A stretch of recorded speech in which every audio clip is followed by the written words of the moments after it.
মা পৃথিবীতে এমন একজন মানুষ যিনি আমাদের জন্ম দেওয়ার আগে থেকেই ভালোবাসেন। ৯ মাস পেটে রেখে কষ্ট সহ্য করেছেন, ঘুমহীন কত রাত পার করেছেন, শুধু আমাদের একটু ভালো রাখার জন্য। আমরা ছোটবেলায় পড়ে গেলে মা দৌড়ে এসে বুকে তুলে নিতেন, আর আজ বড় হয়ে আমরা অনেক সময় সেই মায়ের খবরটাও ঠিকমতো নিই না।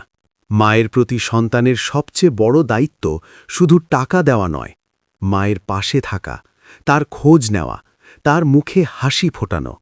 মনে রাখবেন, আপনি যত বড়ই হন না কেন, মায়ের কাছে আপনি এখনও সেই ছোট্ট সন্তান। তাই কখনো মাকে কষ্ট দেবেন না, উচ্চ স্বরে কথা বলবেন না, কারণ এই পৃথিবীতে মায়ের দোয়ার চেয়ে বড় সম্পদ আর কিচ্ছু নেই। একদিন যখন মা আর পাশে থাকবে না, তখন বুঝবেন পৃথিবীর সবচেয়ে বড় ছায়াটা হারিয়ে গেছে।